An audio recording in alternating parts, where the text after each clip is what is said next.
श्री महाप्रज्ञ गुरवे नमः। जिसके सांसों में रहता है शाश्वत शांति का स्पंदन, उस महाप्रज्ञ को वंदन, उस महाप्रज्ञ को वंदन। सत्य अहिंसा अनेकांत को अर्पित जिसका तन मन, उस महाप्रज्ञ को वंदन, उस महाप्रज्ञ को वंदन। जिसके सांसों में रहता है शाश्वत शांति का स्पंदन, उस महाप्रज्ञ को वंदन, उस महाप्रज्ञ को वंदन।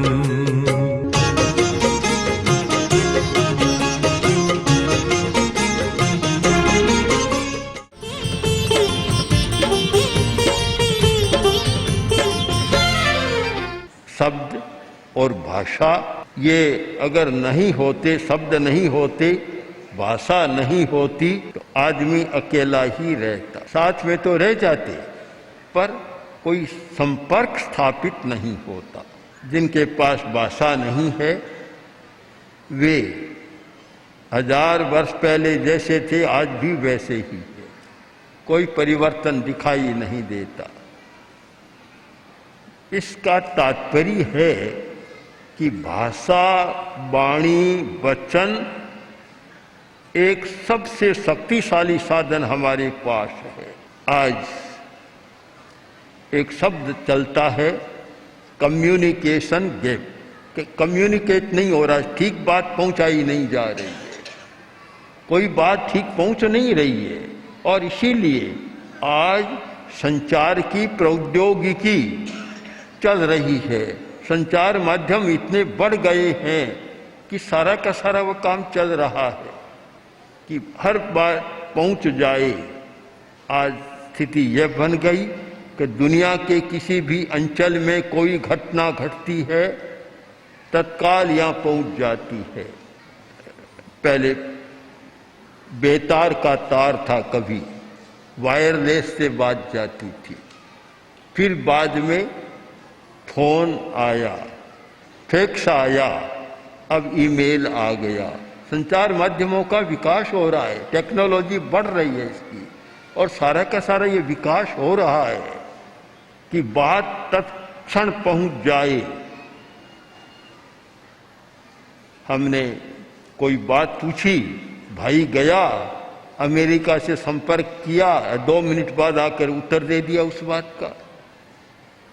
भाषा के द्वारा कितना काम हो रहा है, तो यह स्वीकार करने में हमें कोई कठिनाई नहीं कि भाषा हमारे पास सर्वाधिक शक्तिशाली साधन है। मन है पर मन तो पहुंचता नहीं है, मन को कौन पकड़ सकता है? मन की गति तो भाषा से कम नहीं है। मन जहां कहीं पहुंच जाता है, आदमी बैठा है और एक क्षण में दुनिया के किसी कोने में, चाहे दक्षिणी ध्रुव में जाए चाहे उत्तरी ध्रुव में जाए, कहीं भी पहुंच जाता है, पर उसका कोई पकड़ नहीं सकता। कोई योगी आदमी होता है तो मन को भी दूर से पकड़ लेता है। अभी तक भाषा को पकड़ने के माध्यम तो विज्ञान के द्वारा विकसित किए गए हैं, पर मन को पकड़ने के साधन अभी विकसित नहीं है। तो हमारा माध्यम सबसे बड़ा है भाषा। अब दूसरा प्रश्न यह है कि जो सबसे ज़्यादा शक्तिशाली साधन हमारे पास है, उसका उपयोग कैसे करना चाहिए, इस पर हमें ध्यान देना है। उपयोग कैसे करें, उसकी महिमा को बढ़ाएं या महिमा को घटाएं, उसकी गरिमा को बढ़ाएं या गरिमा को घटाएं। जब इतना शक्तिशाली साधन है, इतना मूल्यवान है, उसका अवमूल्यन करना अच्छा नहीं होता। इस पर चिंतन किया गया, अध्यात्म के क्षेत्र में भी चिंतन हुआ, राजनीति के क्षेत्र में भी चिंतन हुआ और सामाजिक क्षेत्र में भी चिंतन हुआ, शिक्षा के क्षेत्र में भी चिंतन हुआ। कि भाषा का उपयोग कैसे करें, वचन का उपयोग कैसे करें, वाणी का प्रयोग कैसे करें। जब अध्यात्म के क्षेत्र में हुआ तो एक नाम रखा गया भाषा विवेक। भाषा का विवेक हो, विवेक पूर्वक हम वचन का प्रयोग करें, भाषा विवेक। जब नीति शास्त्र में आया तो वहां कहा गया सत्यम ब्रूयात प्रियम ब्रूयात न ब्रूयात सत्यम प्रियम। बड़ी अच्छी बात कही गई कि सत्य बोलो और साथ साथ में प्रिय बोलो। कुछ लोग होते हैं कह देते मैं बहुत सही सही बात कह रहा हूं, सही सही बात कह रहा हूं, बिल्कुल ठीक बात है, कि साथ में देखो प्रिय है या नहीं है। न ब्रूयात सत्यम प्रियम, सत्य बोलो पर अप्रिय मत बोलो। दूसरे को दुभाने वाली चुभने वाली बात मत कहो। यह भी एक भाषा का विवेक नीति शास्त्र का है। और राजनीति शास्त्र में भी संसदि पर दोषम न प्रकाशयेत्, यह राजनीति का एक सूत्र है कि संसदी यानी सभा में जनता के बीच दूसरे के दोष का प्रकाशन नहीं करना चाहिए। तीनों बात मैंने बताई। अध्यात्म के क्षेत्र में तो भाषा का विवेक दिया कि हिंसा बढ़ाने वाली भाषा मत बोलो। यह है अहिंसा का, अध्यात्म का या धर्म का भाषागत विवेक कि हिंसा बढ़े ऐसी जबान मत कहो। और नीति शास्त्र का आ गया कि सत्य भी अप्रिय सत्य मत बोलो। और राजनीति का आ गया कि सभा में जनता के बीच दूसरे की निंदा मत करो, दूसरे के अवगुणों का प्रकाशन मत करो। अब आज तो देखते हैं तो सारा उल्टा सा हो रहा। दिल्ली में हमारी एक गोष्ठी थी और गोष्ठी में काफी बड़े बड़े प्रबुद्ध लोग, राजनीति के, शिक्षा के, समाजशास्त्री, अर्थशास्त्री आदि आदि काफी लोग आए हुए थे। और प्रसंगवश मैंने कहा कि देखो आजकल जो ये चल रहा है कि एक दूसरे को ऐसा गिराने का प्रयत्न, नीचा दिखाना, कटु भाषा, अपशब्दों का प्रयोग करना और उसमें दोष ही दोष बताना, ये कोई शालीन तरीका नहीं है। ये वाक्य मैंने कहा तो उसमें एक सांसद भी आए हुए थे और वे अमेरिका गए। अमेरिका से एक फोन आया कि आपने जो वाक्य कहा था वह वाक्य, उसका अनुवाद सहित मुझे यहाँ अपेक्षित है। उसकी जरूरत है आज यदि राजनीति के क्षेत्र में यह भाषा का विवेक आ जाए तो शायद राजनीतिक दंगल होते हैं, मल्ल कुश्तियां होती है, वह भी काफी कम हो सकती है, अखाड़े काफी कम हो सकते हैं। और इसकी जरूरत है कि भाषा का विवेक रहे। भाषा का विवेक आए तो बहुत सारी बड़ी बड़ी समस्याओं का समाधान हो सकता है।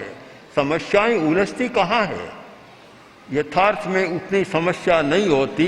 हम बोली बोली में समस्या को पहाड़ तक ले जाते हैं, ऊंचा कर देते हैं और पहाड़ को खोदे तो पूरी चुइया भी नहीं निकलेगी। समस्या तो चुइया जितनी होती है और उसके लिए पहाड़ की खुदाई आदमी करता है। भाषा का विवेक अगर आ जाए, वाक संयम के बारे में मैंने कहा। दूसरा है मौन।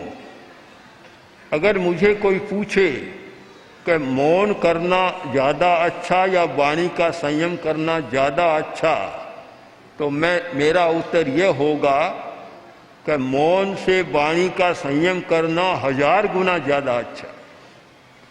एक आदमी 2 घंटा तो मौन करता है और मौन खुला लड़ाई शुरू कर देता। मौन का अर्थ क्या हुआ?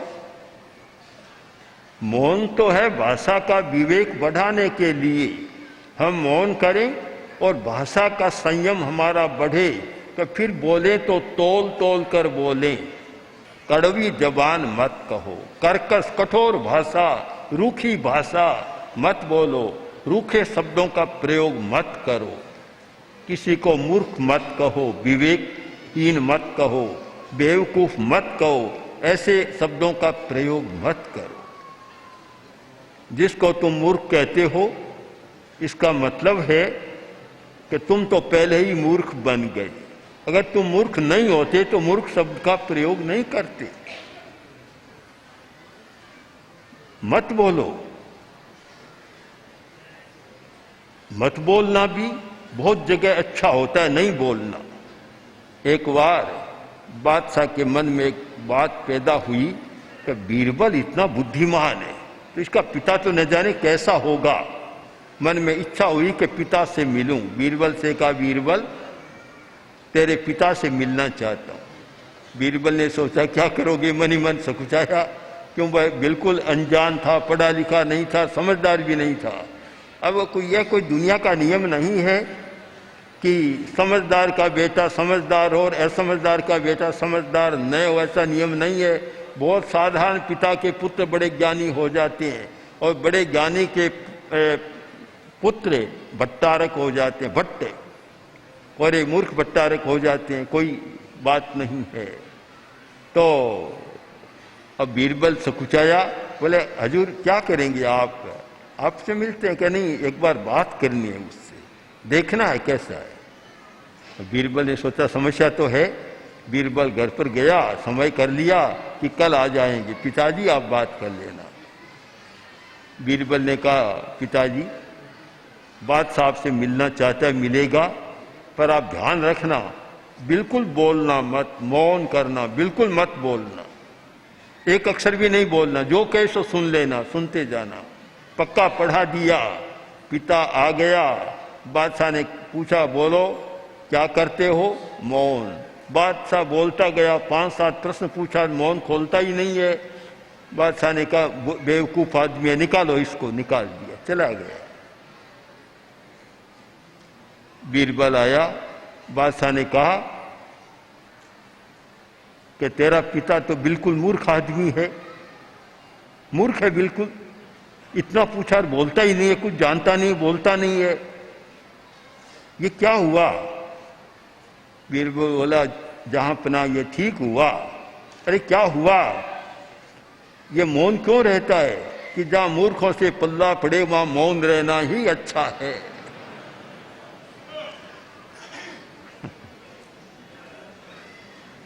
अब मूर्ख कौन बना?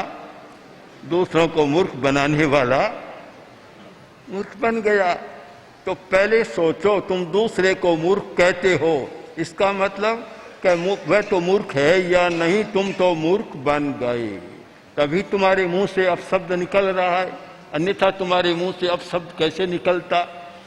जो व्यक्ति अपशब्द का प्रयोग करता है, गाली का प्रयोग करता है, कटु शब्द का प्रयोग करता है, तो वैसे हो गया।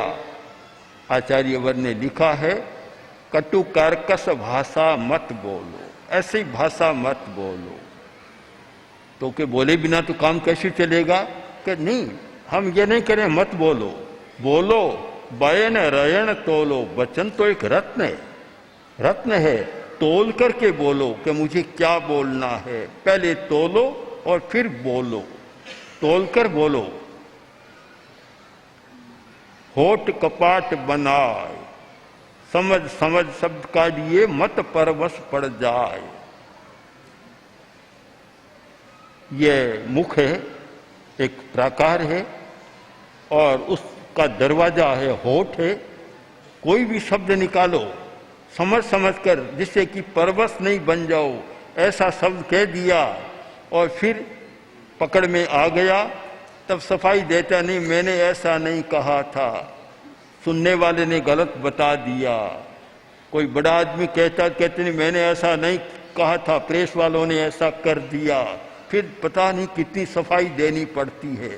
परवश हो जाता आदमी, दूसरों के हाथ में चला जाता है। तो ऐसा मत बोलो, बोलो तो तोल कर बोलो, तोल कर। अब एक इसके साथ जो बात कही गई है बड़ी मार्मिक बात है। क्या अगर तुम अभय रहना चाहते हो तो तोल कर बोलो, अभय रहना चाहते हो तो। इसका आप विवेचन करें, समझने का प्रयत्न करें कि आदमी में भय क्यों पैदा होता है। भय के अनेक कारण है। जिन कारणों से मनुष्य में भय पैदा होता है उनमें एक कारण है वाणी का अविवेक, वाणी का असंयम। मुंह से जो आता है बोल देता है, अब डरता है कि मैंने कह तो दिया अब क्या होगा, मैंने ये बात कह दी अब क्या होगा। वह भय बराबर बना का बना रहता है, अब क्या होगा। अब हाथ से तो निकल गई बात, अब जो होना है वही होगा। तो अभय रहना है एक बड़ा साधन है कि विवेक पूर्वक बोलो, संयम पूर्वक बोलो, तोल कर बोलो। तुम परवश नहीं बनोगे, पराधीन नहीं बनोगे और भय भी तुम्हारे मन में नहीं रहेगा। तो आप इस बात को समझने का प्रयत्न करें, मौन करने वाले लोग भी समझने का प्रयत्न करें। मैं मौन का अवमूल्यन नहीं कर रहा हूं, मौन का अपना मूल्य है, किंतु मौन से पहले हमारा वचन कैसा है और मौन के बाद हमारा वचन कैसा हो, इसका विवेक जरूरी, नहीं तो मौन स्वयं अवमूल्यन में चला जाता है। पहले लड़ाई करता रहा, चुगली करता रहा, निंदा करता रहा, गालियां देता रहा और समय आया कि अब मेरे मौन है। मौन पहले ही कर लेता, इतना बोला ही क्यों पहले। घंटा भर मौन किया, फिर घर में गया या गई और फिर लड़ाई शुरू कर दी। तो पहले पीछे, चाहे पूर्व चाहे पश्चात, इस प्रकार का वाणी का व्यवहार होता है तो शायद मौन को भी संकोच होता है, उसे भी लगता है कि मेरा अवमूल्यन हो रहा है। मौन करने वाले को तो और ज्यादा सावधान होना चाहिए कि मैंने मौन किया है, बिल्कुल वाणी का अप्रयोग किया है, तो बाद में और ज्यादा सावधानी पूर्वक बोलना चाहिए। तो मौन और वाणी का संयम। फिर आप दूसरी दृष्टि से देखें कि मौन तो एक समय के लिए होता है, घंटा भर कर लिया, 2 घंटा कर लिया, 24 घंटा मौन रखने वाले तो बहुत कम लोग होते हैं। कम क्या, बहुत ही कम, लाखों में को हजारों में कोई 2, 4, 5 मिल जाए जो 24 घंटा सदा मौन रखते हैं। आदमी सदा मौन नहीं रख सकता, घंटा, 2 घंटा, 3 घंटा, 4 घंटा दिन में मौन कर लेता है। तो अब मौन तो कर लिया, वाणी का प्रयोग ज्यादा होता, बोलने का समय ज्यादा है और मौन का समय कम है। तब हमारा विवेक होना चाहिए, हम बोले तो कैसे बोलें। वाक संयम, वाणी का संयम। संयम में आप ये बात समझने का प्रयत्न करें कि संयम है, मैं हिंसा को बढ़ाने वाली कोई बात नहीं कहूंगा जिससे हिंसा भड़के।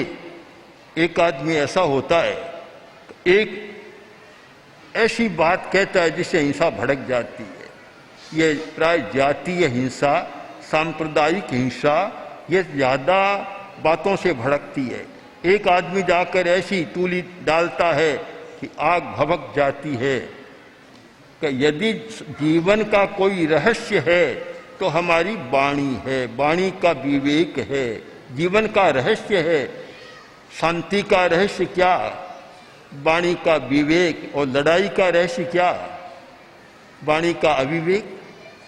सारी लड़ाई वाणी पर ही तो चलती है। बोलने में लड़ाई शुरू हो जाती है। बोलने में कुछ बोला, इतने में लड़ाई शुरू हो गई।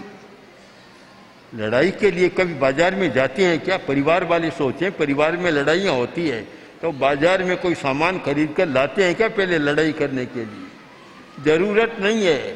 एक ऐसा शस्त्र है, पास में है, मुंह में है, जब चाहो तब थोड़ा खोलो और शस्त्र ऐसा प्रहार करता है कि लड़ाइयाँ शुरू हो जाती है। परिवार में क्या, ये राष्ट्रों में भी, राज्यों में भी लड़ाइयाँ किस आधार पर होती है? ज़्यादा बस थोड़ा टेढ़ा बोला और लड़ाई शुरू हो गई, इतने में होता है। तो हम मूल्यांकन करें तो अहिंसा की साधना करने वाले व्यक्ति के लिए सबसे ज्यादा जरूरी है वाणी का संयम। एक भी शब्द ऐसा न निकले जो परोपघाती हो, हिंसा को बढ़ाने वाला हो, चुभने वाला हो। 10वीं कालिक सूत्र में कहा गया कि लोह का कांटा चुभ गया, उसे निकालना तो सरल है, पर जो वाणी का कांटा चुभ गया उसे नहीं निकाला जा सकता। कई तो आजीवन नहीं भूलते और उसके आधार पर ऐसा ग्रंथि पात होता है, ऐसी गांठ घुलती है कि खुलती नहीं है। इसलिए हमें धर्म की दृष्टि से, अहिंसा की दृष्टि से और उपशम प्रधान पर्युषण की आराधना की दृष्टि से, सब दृष्टियों से देखना है, विचार करना है और वाणी का संयम करना है। बहुत लोग हमारे पास आते कहते हैं मौन का व्रत गिरा दो, 1 घंटा वर्ष भर मौन रखेंगे। मैं तो ये कहना चाहता हूँ व्रत लो तो ये लो कि वर्ष भर में मुंह से एक भी कटु शब्द नहीं निकलेगा। सबसे बड़ा त्याग मानता हूँ इसको। चाहे अट्ठाई करे, मास खमन करे, बरसी तप करे, कुछ करे, ये कम, उससे भी कम नहीं है, उससे बड़ा त्याग है कि वर्ष भर में एक शब्द भी मुंह से कटु नहीं निकलेगा। वर्ष भर में मैं किसी की निंदा नहीं करूंगा, किसी की चुगली नहीं करूंगा। ये त्याग लें और ये बरसी तप से भी महाबरसी तप आपका मान सकता हूँ। इसलिए हम सब वाणी के संयम पर विशेष विचार करें और एक नया वर्षी तप शुरू करें। हमने प्रयोग किया था, पहले गुरुदेव के साथ बात चली थी कि लोग वर्षी तप करते हैं, यह भी वर्षी तप करें कि मैं वर्षी तप कर रहा हूँ। किसका? कि वाणी के संयम का वर्षी तप कर रहा हूँ। अक्षय तृतीया का पारणा हो, एक पंक्ति उनकी हो जाए उपवास करने वालों की और एक पंक्ति हो जाए वाणी का वर्षी तप करने वालों की, बहुत अच्छा हो सकता है। आप लोग इस बात को ध्यान दें और नया वर्षी तप शुरू करें तो शायद घर में शांति रहेगी, लड़ाइयाँ कम हो जाएगी और आनंद के साथ जीवन चलेगा। ओम अर्हत्। ओम श्री महाप्रज्ञ गुरवे नमः। ओम श्री महाप्रज्ञ गुरवे नमः। ओम श्री महाप्रज्ञ गुरवे नमः। ओम श्री महाप्रज्ञ गुरवे नमः।